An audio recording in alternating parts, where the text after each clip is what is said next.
Samaj party అనేది కేవలం Praveen Kumar sir వచ్చిన తర్వాత కేవలం ఈ 2 సంవత్సరాల నుంచి మేము చేస్తున్న ఉద్యమం కాదు.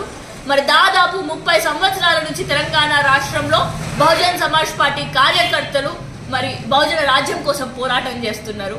అయినప్పటికీ కూడా బహుజన రాజ్యం రావట్లేదు అని అంటే మా రాజకీయంలో ఎక్కడో ఒక దగ్గర ఉద్యమ రాజకీయాలతో పాటు మేము కూడా పార్లమెంట్ ఎన్నికల రాజకీయం కూడా చేయాలి అని చెప్పేసి నిర్ణయించుకొని మరి ఈ రానున్న పార్లమెంట్ ఎన్నికల కోసం బహుజన్ సమాజ్ పార్టీ భారతీయ రాష్ట్ర సమితి మరి బీఆర్ఎస్ బీఎస్పీ కూటమి ఏర్పాటు చేసుకోవడం జరిగింది. మరి రాజకీయ కోణంలో మేము ఒక కూటమిని ఏర్పాటు చేసుకున్నామే గాని మా రంగులని మేము మార్చుకోవట్లేదు. మేము ఇప్పటికీ కూడా ఎత్తుకున్నది ఇదే నీలి ఉద్యమం మాత్రం, ఈ నీలి జెండాను మాత్రమే. ఇక్కడ ఉండే సామాన్య ప్రజలు మాత్రం దాన్ని ఎంతో చక్కగా దాన్ని మమ్మల్ని ఆశీర్వదిస్తున్నారు అని భావిస్తున్నాం. కానీ కొంతమంది వాళ్ళ రాజకీయ ప్రయోజనాల కోసం, ఇంకొంతమంది రాజకీయంతో సంబంధం లేనటువంటి వ్యక్తులు, కేవలం యాక్టివిస్ట్ గానే ఉన్నటువంటి వ్యక్తులు కూడా మరి ఈ బీఆర్ఎస్ బీఎస్పీ అలయన్స్ ని కొంచెం తప్పు మార్గంలో వెళ్ళడానికి ప్రయత్నం చేస్తున్నారు. మరి దాంట్లోనే మరి ఎంతో మంది మాకు సపోర్ట్ చేస్తుంటే ఈ కొంతమంది కొండా సురేఖ లాంటి వ్యక్తులు, అదే విధంగా మన సిర్పూర్లో కోనేరు కోనప్ప లాంటి వ్యక్తులు, ఇంకొంతమంది యాక్టివిస్టులు దీనికి ఎంతో మన ప్రవీణ్ కుమార్ సార్ని కానీ లేకపోతే బహుజన్ సమాజ్ పార్టీని కానీ తప్పుద్రోవ పట్టించే విషయం వస్తుంది. మరి దానికి మేము ఇచ్చే సమాధానం ఒక్కటే, కొండా సురేఖ గారు మీరు ఎన్ని పార్టీలు మార్చలేరు, మీ కండువాలే మీరు మార్చిళ్ళు. వైఎస్ఆర్ సిపికి పోయిళ్ళు, టిఆర్ఎస్ కి పోయిళ్ళు, మళ్ళా తర్వాత కాంగ్రెస్ కి వచ్చిళ్ళు. మరి మీరు మంత్రులు అవ్వడానికి ఎమ్మెల్యేలు అవ్వడానికి మాత్రం మీకోసం మీరు పార్టీలు మార్చొచ్చు. అదే మీరు మర్చిపోయిలా మహబూబాబాద్ లో మీరు జగన్ గారిని స్వాగతిస్తున్న సమయంలో తెలంగాణ ఉద్యమకారులపైనే మీరు ఫైరింగ్ చేయించిళ్ళు. మరి తెలంగాణ బిడ్డల పైన మీరు ఫైరింగ్ చేయించిళ్ళు. ఆ గూండాయిజాన్ని మీరు మర్చిపోయిల్లా. ఆ గూండాయిజాన్ని మర్చిపోయి నేడు బహుజన వర్గాలన్నిటికీ కూడా నాయకత్వం వహిస్తున్నటువంటి మరి డాక్టర్ ఆర్ఎస్ ప్రవీణ్ కుమార్ గారిని ఆ విధంగా అనడం తప్పు అని చెప్పి మీరు మర్యాదపూర్వకంగా మెదులుకోవాలి బహుజన నాయకుడి పైన అని చెప్పేసి మిమ్మల్ని కోరడం జరుగుతుంది. ఇంకా ఎన్ని రోజులు ఈ ఆధిపత్య వర్గాల దగ్గర మీరుంటారు? మరి బహుజన సమాజ్ పార్టీ నేడు బీఆర్ఎస్ పార్టీతో పొత్తు వెళ్ళడానికి కేవలం ఒకటి, ఏనాడైనా కూడా బహుజన రాజ్యం మేము సంపాదించుకుంటాం అని చెప్పేసి ఆ రాజకీయ కోణంగానే, ఆ రాజకీయ స్ట్రాటజీలో భాగంగానే నేడు పొత్తులోకి వెళ్ళడం జరిగింది. అదే విధంగా మరి ఇంకొంతమంది డాక్టర్ ఆర్ఎస్ ప్రవీణ్ కుమార్ గారు అమ్ముడు వెళ్ళితే ఆయన ఎంపీ అవ్వడానికో లేకపోతే ఒక్క వ్యక్తి గురించి కాదు బహుజన్ సమాజ్ పార్టీ ఉన్నది అని చెప్పి నేడు మీరందరూ కూడా గుర్తుంచుకోవాలి.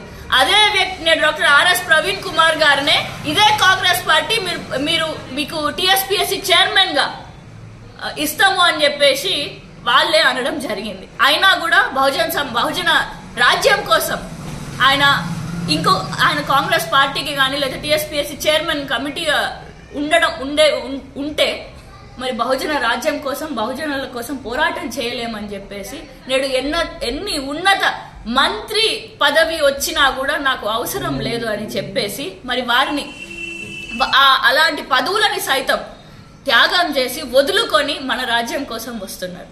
మరి వీటన్నిటినీ కూడా ప్రజలందరూ కూడా చూస్తున్నారు, గమనిస్తున్నారు.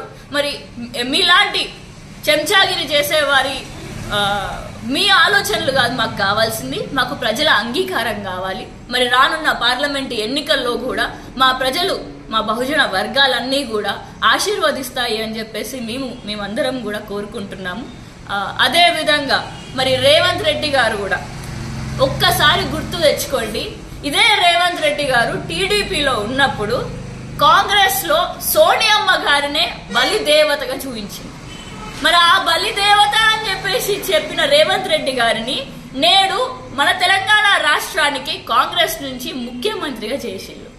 మరి ఆనాడు మీరు చేసిన వాక్యాలు మీరు మర్చిపోయిల్లా?